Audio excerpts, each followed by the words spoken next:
Sejam todas bem-vindas, sejam todos bem-vindos ao canal Evangelho do Reino, Entendes Tu o que lês? Eu me chamo Paulo Davi, estamos lendo juntos, comentando, né? Estamos quase chegando ao fim da Carta aos Hebreus. Hoje vamos ler e comentar o capítulo 12, penúltimo capítulo. E esse capítulo, ele é de grande importância para nós. Porque ele vai tratar de um assunto que muitas vezes é muito mal entendido. E também no tempo de Cristo era mal entendido, né? Os grandes embates que Jesus teve com os fariseus giravam em torno desse assunto. E esse sempre foi um assunto muito distorcido no meio cristão, especialmente depois do advento do cristianismo romano. E é até hoje. Eu me refiro ao assunto da santificação.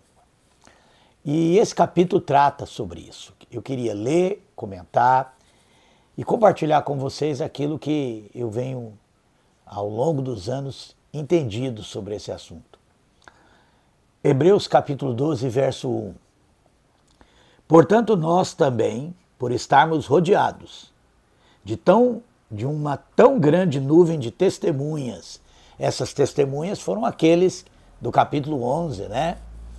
Tanto aqueles que, pela fé, obtiveram grandes vitórias, viram milagres, livramentos, quanto aqueles também que enfrentaram a perseguição, o desprezo, a morte, também pela fé.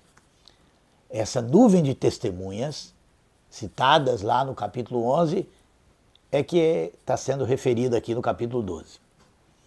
Deixando todo o embaraço e o pecado que tão de perto nos rodeia, e corramos com paciência a carreira que nos está proposta.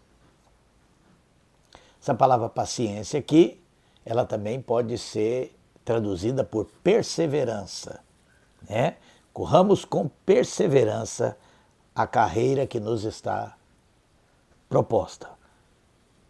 Olhando para Jesus, autor e consumador da fé, o qual, pelo gozo que lhe estava proposto, suportou a cruz, desprezando a afronta, e assentou-se à destra do trono de Deus. Então nós temos aqui a primeira referência com relação a esse assunto da santidade, que é olhar para Jesus. Essa tem que ser sempre, né, o nosso foco, né, a nossa referência. Apesar de que essa grande nuvem de testemunha nos serve de ânimo, mostrando que muitos no passado e hoje estão firmes, perseverando na carreira que está proposta e olhando para Jesus.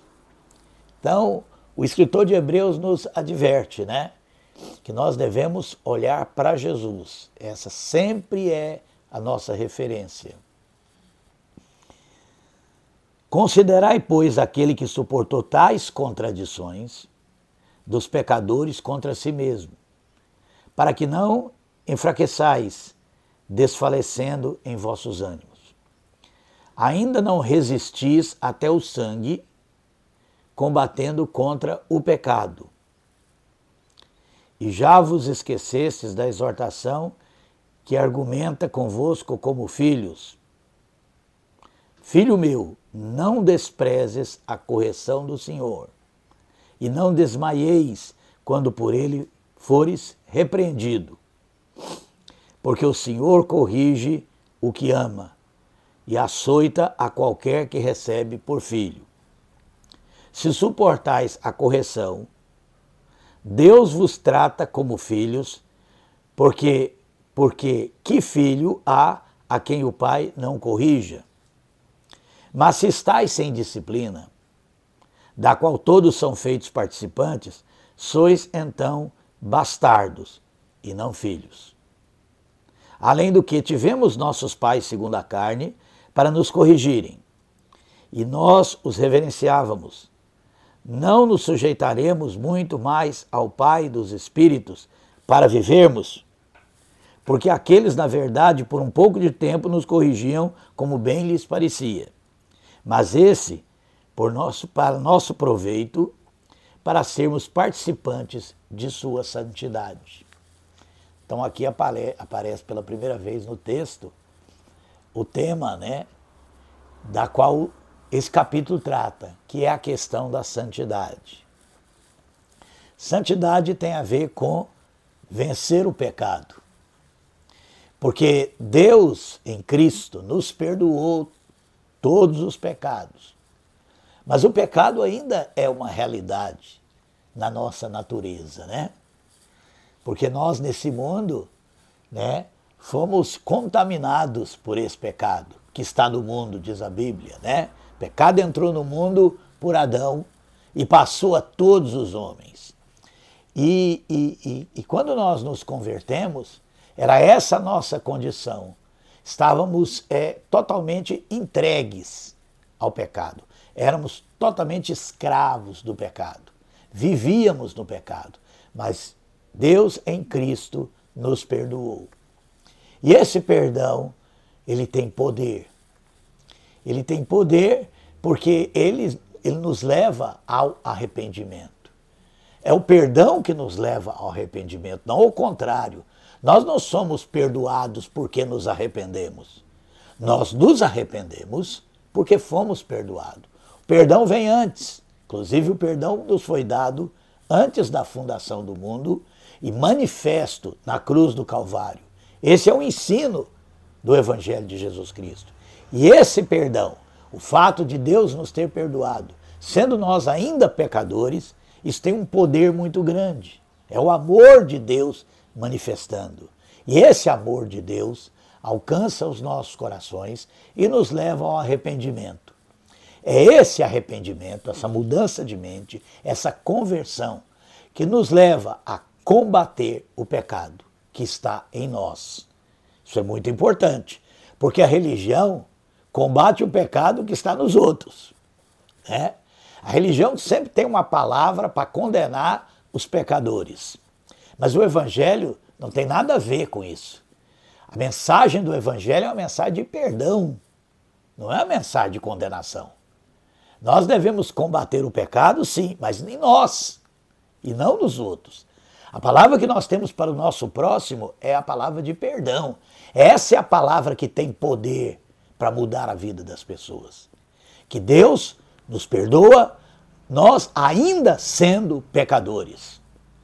O perdão é para os pecadores, não é para os justos. E esse é um ponto fundamental no Evangelho. Mas nós, que recebemos esse perdão, tivemos um encontro com o amor de Deus, mudamos a nossa mente, nós começamos a combater o pecado em nós. Mas nós não estamos sozinhos, né? E há aqui uma palavra de consolação que diz que nós não precisamos derramar o sangue para combater o pecado até agora, como Jesus fez, né? E diz também, agora aqui, que Deus nos ajuda nisso, nos corrigindo, nos disciplinando. Porque muitas vezes nós não enxergamos o pecado que está em nós. E agora eu queria citar um livro que mexeu muito comigo. Eu li ele em 1987, que se chama A Perfeição Cristã. Li a primeira vez, porque eu li mais vezes esse livro. É um livro escrito por John Wesley, e John Wesley trata muito desse assunto da santificação. O livro se chama A Perfeição Cristã. E tem uma frase que marcou muito o meu entendimento com respeito à santidade. Para que nós entendamos o que é essa santidade, né? Quando Jesus diz, sede santos como vosso Pai é santo. Que santidade é essa que nós devemos ter? O John Wesley, ele cita no seu livro um conceito, né, de santidade, que ele diz que é simplicidade de intenção e pureza de afeição. É isso que Deus quer que nós alcancemos. Para isso, Ele nos deu o seu Espírito que está dentro de nós, e para isso também Ele nos disciplina, Ele nos corrige. No chão da vida, em muitas circunstâncias, nós passamos pela disciplina de Deus. Porque nem sempre, nós temos essa simplicidade de intenção. Você sabe o que é essa simplicidade de intenção? Ela equivale, no meu entendimento, a não agir com segundas intenções. Às vezes nós achamos que estamos fazendo algo, que estamos bem intencionados, mas na verdade, muitas vezes, nosso coração nos engana. E o que fazer quando o nosso coração nos engana? Esse é um ponto importantíssimo. Como eu posso me livrar de uma situação dessa quando eu estou achando que a minha intenção é boa, que a minha intenção é correta ao agir, ao falar? E aí é que vem a disciplina do Senhor. Porque Deus precisa mostrar para nós, não para Ele. Porque a disciplina não é para Ele, é para nós. É nós que precisamos entender o que há no nosso coração. E aí que entra a disciplina do Senhor. Se somos filhos, Deus vai nos corrigir. Deus vai corrigir a nossa rota. E Ele vai mostrar que talvez a nossa intenção não seja simples. Talvez nós tenhamos alguma segunda intenção. Eu fui pastor há algum tempo, né? Eu fui ordenado pastor numa determinada denominação religiosa em 1987. E de lá para cá, Deus tem me mostrado muita coisa com respeito ao meu coração. Muitas pessoas dizem, eu sinto o chamado de Deus, eu quero servir na obra do Senhor, eu quero ver as almas serem salvas. Mas nem sempre, ou na maioria das vezes, esse sentimento não é tão simples assim. Muitas vezes há outras intenções que nós nem enxergamos.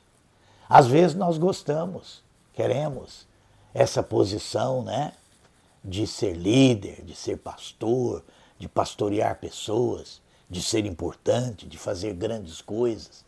Tudo isso se esconde no nosso coração, junto com aquela boa intenção de ver as almas salvas. Não é que as pessoas não têm essa intenção. O problema não é esse, né? Não é a questão que as pessoas não têm uma boa motivação, né, para estar no ministério, para estar na obra, mas muitas vezes, junto com essa boa intenção, junto com essa boa motivação, há outras coisas no coração e que Deus precisa tratar. E Ele vai tratar. Pureza de afeição. Essa é outra questão que muitas vezes nós precisamos deixar Deus agir. O Espírito Santo que está dentro de nós e as circunstâncias da vida, para mostrar que às vezes as nossas afeições não são tão puras assim, né? É muito comum isso, né? Nós temos pessoas que nós gostamos e temos um olhar para com elas, e aquelas pessoas que nós não simpatizamos e temos um outro olhar para com ela. Ou seja, às vezes, e muitas vezes, as nossas afeições não são puras. A Bíblia fala das paixões da mocidade. E isso também é um problema muito grande, né? Muito grande. Nós vemos hoje, por exemplo, no ministério da Igreja Católica Romana, com esses celibatos obrigatórios, né, que foram estabelecidos ali na Idade Média, onde padres, muitas vezes, né, são obrigados a viver uma vida de castidade e não é isso que está no coração dele. Então, muitas vezes, acontecem envolvimentos justamente por causa desse engano, né? Às vezes o padre pensa que aproxima de uma jovem, de uma moça, às vezes até de uma criança, né? Infelizmente, pensando que está movido pelo amor de Deus, mas lá dentro do coração dele há impurezas de afeição e muitas vezes isso leva ao pecado. E quando a gente fala de pecado, nós estamos falando de abusos, nós estamos falando de algo que fere o nosso próximo.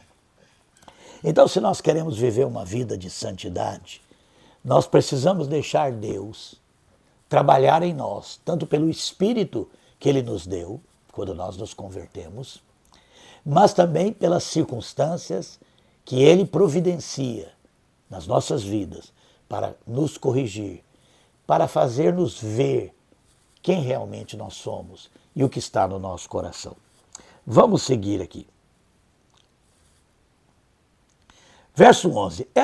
Na verdade toda correção ao presente não parece ser de gozo, senão de tristeza.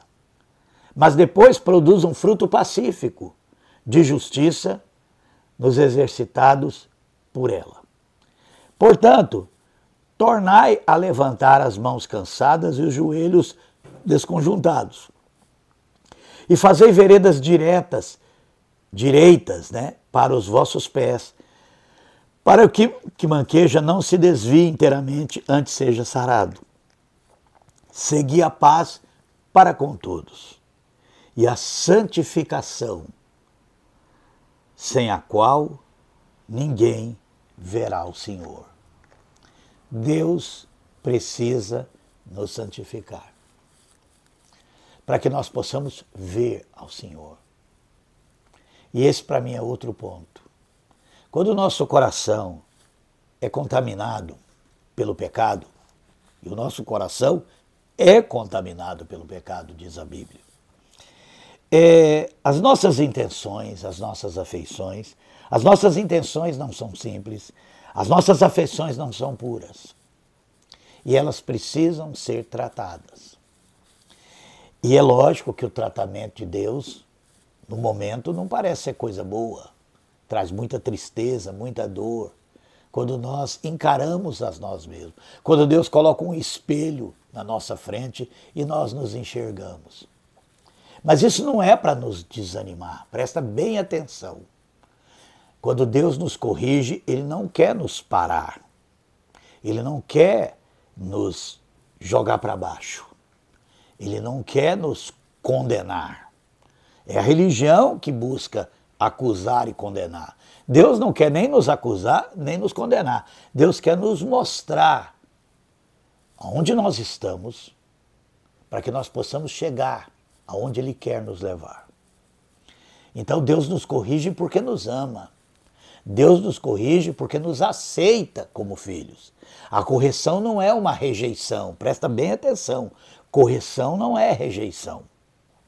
Correção é a forma que Deus está mostrando para nós que Ele nos ama e Ele quer o nosso bem. Então nós não devemos desanimar, parar, desistir, porque somos corrigidos. Nós devemos sim deixar Deus trabalhar nas nossas vidas. Verso 15. Aí vem uma questão importante que tem a ver com isso.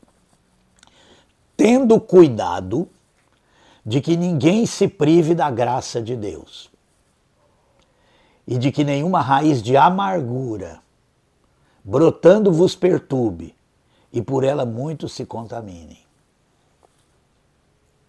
E esse ponto para mim é o grande perigo da correção. Isso pode acontecer até com nossos filhos pequenos. Quando eu tinha filhos pequenos, muitas vezes eu tive que corrigi-los, de alguma forma. Eu sei que olhando para trás, eu como um pai humano, cometi erros, evidentemente. Mas uma coisa eu sempre procurei fazer. Eu queria ver meus filhos para frente na vida. Eu queria ver meus filhos com um caráter sólido. Eu queria ver meus filhos pessoas que fazem o que é certo. e, de alguma forma, eu os corrigia. Mas uma coisa que eu sempre me preocupei quando corrigia meus filhos é que eles entendessem que eu estava fazendo isso porque eu os amava, porque eu queria o bem deles. E mesmo eu, humano, com os meus defeitos e meu pecado, né, e as minhas intenções nem sempre tão simples, né, e as minhas afeições nem sempre tão puras, né, porque às vezes nós corrigimos nossos filhos não para o bem deles, mas porque nós nos sentimos de alguma forma prejudicados com o comportamento deles, né? Às vezes estamos mais preocupados com o que os outros vão pensar do que realmente com eles mesmos. Claro que tudo isso está misturado no nosso coração. Quem, como pai, nunca corrigiu um filho com raiva? Ou corrigiu o filho porque passou alguma vergonha na escola ou em algum lugar, né? Às vezes, quando um filho tem um comportamento diante dos outros, isso nos deixa tão envergonhados que às vezes isso entra na nossa atitude, né? E precisamos, né, os pais precisam cuidar muito disso. E só aquele que realmente está andando no caminho de santidade, que está deixando Deus realmente tratar com ele mesmo, né? Deus corrigir ele mesmo, pode fazer essas correções e de forma correta, né? De forma justa, de forma amorosa, para realmente o bem dos seus filhos. Aquilo que às vezes a gente ouve falar, que é até um clichê, um chavão, faz muito sentido, né? Quando um pai fala para o filho com toda sinceridade que aquela correção vai doer mais nele do que no próprio filho, esse seria o grande ideal, né? Para que nós tratássemos, conversássemos. Muitas vezes a correção é uma conversa séria, né? Motivada por amor, com palavras firmes. Porque as nossas palavras podem ter a mesma ação que os antigos vinham na vara, né? Hoje nós sabemos que essa é uma forma que não tem muito sentido nos dias de hoje, né? Mas era a forma que eles entendiam, né? Que devia ser feita a correção. E hoje nós sabemos que muitas vezes uma conversa séria, olhando nos olhos, amorosa, firme, pode ter um efeito muito mais eficaz do que uma vara, né? Mas eu não quero entrar no mérito dessa questão. O importante é que os pais precisam saber o seguinte: eles precisam deixar Deus corrigi-los. E à medida que eles permitem que Deus os corrija, eles tornam-se mais aptos para corrigir seus filhos. E aqui fala de um perigo, que muitos pais que deixam essa intenção, muitas vezes misturada, essa afeição muitas vezes impura, e que corrigem seus filhos muitas vezes com violência, com agressões, com palavras duras, que não tem nada a ver com palavras firmes, podem fazer brotar no coração dos seus filhos a raiz de amargura. Então muitos filhos são muito amargurados pela forma pela qual os pais os corrigiram. Porque perceberam que o pai estava muito mais com raiva deles, ou envergonhados por algo que eles fizeram, que era mais pensando nos próprios, o pai pensando mais nele do que no próprio filho. E esse tipo de correção acabou gerando ofensa. Agora, assim como nós podemos ter ofendido nossos filhos por ter corrigido eles de forma impura, forma errada, às vezes nós também não entendemos a correção do Senhor, ou não aceitamos a correção do Senhor. E aí é algo no nosso próprio coração, e nós deixamos brotar essas raízes de amargura. Porque as coisas não saíram do jeito que nós queríamos, porque Deus não permitiu certas coisas, porque a Deus não respondeu a oração como nós gostaríamos, e uma série de coisas que Deus permite nas nossas vidas, e nós ficamos ofendidos com Deus. Ou ofendidos até com as pessoas na qual nós estamos inseridos na correção do Senhor, né? Porque às vezes Deus usa pessoas para mostrar para nós o que tem no nosso coração. E infelizmente, muitas vezes nós não aceitamos a correção do Senhor, porque esse é o que o escritor de Hebreus está falando, que nós devemos aceitar a correção do Senhor, porque Ele nos ama, Ele quer o nosso bem. Mas às vezes o nosso coração egoísta, por causa do pecado, nós queremos tanto uma coisa, um caminho, algo que nós estamos obstinados, que quando Deus faz nos parar, ou Ele nos para, nós ficamos ofendidos. E essa raiz da amargura nos priva da graça de Deus. E ao invés de termos um fruto bom, né, ao invés de, como diz aqui, né, na verdade, toca a correção ao presente não parece ser de gozo, senão tristeza, mas depois produz um fruto pacífico de justiça nos exercidos por ela. Esse fruto de pacífico de justiça é o grande objetivo da correção do Senhor, mas às vezes nós não aceitamos essa correção. Nós não aceitamos o caminho pelo qual Deus nos está fazendo passar. E ficamos ofendidos com Deus. E ficamos ofendidos com as pessoas. E isso nos priva da graça de Deus. E isso nos faz parar. E ficar igual os judeus ficaram lá, os hebreus, né? Ficaram lá no deserto do Sinai, rodopiando o monte Sinai. Porque nós ficamos ofendidos, amargurados, achando que Deus não nos ama, achando que Deus nos rejeitou, achando que Deus não gosta de nós, e aí vamos ficando ofendidos, e essa raiz de amargura vai brotando e vai contaminando os outros. Então a ofensa com Deus passa a ofensa com a esposa, a ofensa com o marido, a ofensa com os filhos, a ofensa com os amigos, e vamos ficando embolados nessa situação.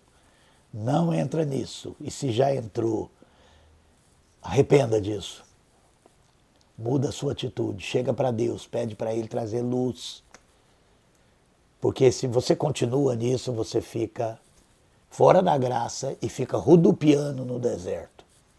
Fica rodopiando no deserto. Ele fala aqui também, 16, e ninguém seja devasso ou profano como Esaú, que por meio de uma refeição vendeu o seu direito de primogenitura. Porque bem sabeis que, querendo ele ainda depois herdar a bênção, foi rejeitado, porque não achou lugar de arrependimento, ainda que com lágrimas o buscou. O caso de Saul é um caso mais grave, né? Porque ele trocou a promessa de Deus por um prato de lentilha. E essa é uma coisa triste, né? Porque nós também podemos fazer isso. Às vezes nós perdemos o foco, que é Cristo. E alguma coisa que nós queremos muito torna-se o nosso foco. E isso pode ser até coisas relacionadas às coisas espirituais, né? Às vezes nós queremos trocar Deus pela bênção de Deus. Nós queremos trocar aquele que promete pela promessa. Aquilo que Deus nos quer dar, trocamos Deus por aquilo que Ele nos quer dar. E fazemos um ídolo. E no caso de Saul foi muito profano. Ele tinha um direito de primogenitura, ele era o primogênito. E ele trocou isso com Jacó por causa de um prato de lentilha, que ele viu Jacó comendo, ele achou muito bom, cobiçou aquilo lá, e quis o que era do seu irmão e trocou aquilo pelo direito de primogenitura. Nós às vezes podemos fazer isso. Eu acho que é por isso que nós às vezes não aceitamos a correção do Senhor. Porque nós nos agarramos às coisas que nós queremos e quando Deus tenta colocar a mão, às vezes Deus não quer nem nos tirar a coisa, Ele quer apenas nos levar a uma atitude correta, a uma afeição correta com aquela coisa. E nós não abrimos mão, e nós não aceitamos, e nós achamos que Deus quer nos lesar, que Deus quer nos rejeitar, que Deus não gosta mais de nós, sei lá o que nós deixamos acontecer, mas a motivação é essa. Nós não queremos deixar Deus mexer. Ok, vamos seguir.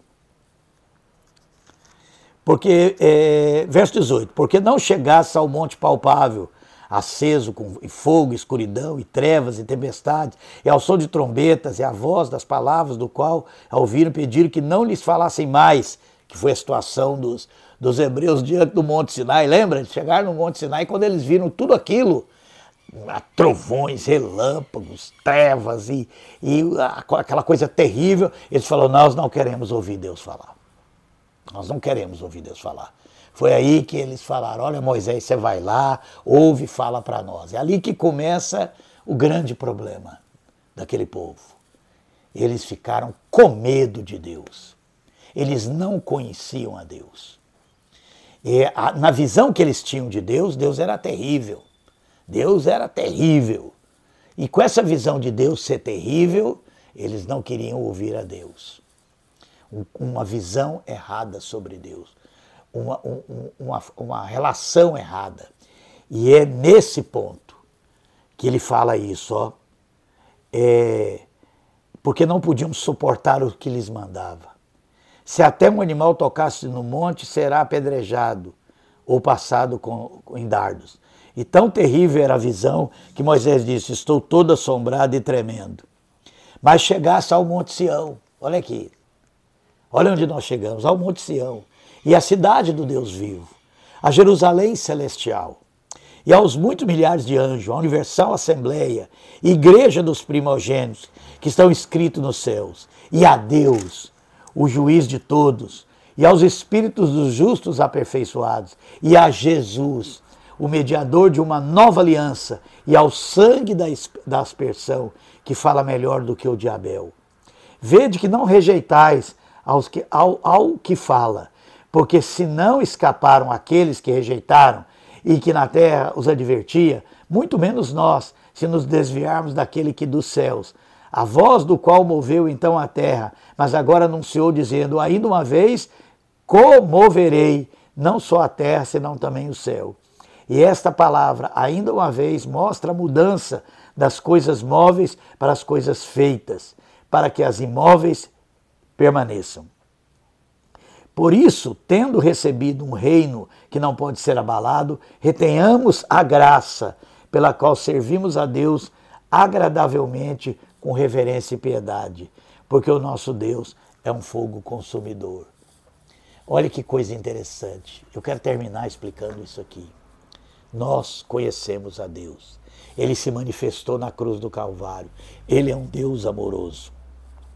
Nós não podemos deixar no nosso coração que a nossa visão de Deus se corrompa. Que a correção de Deus seja visto como juízo, como rejeição. E nós não podemos tratar Deus assim. Deus que não poupou o seu próprio filho, Deus que não se propôs a si mesmo, que veio aqui, morreu na cruz, para mostrar para nós que Ele nos ama. Nós não podemos perder essa visão e ter a mesma atitude que o povo teve no deserto, quando eles viram a manifestação de Deus, mas porque não conheciam a Deus, tiveram medo de Deus e achavam que Deus iria matá-los. Deus não quer nos matar, Deus quer nos salvar. Que Deus nos abençoe.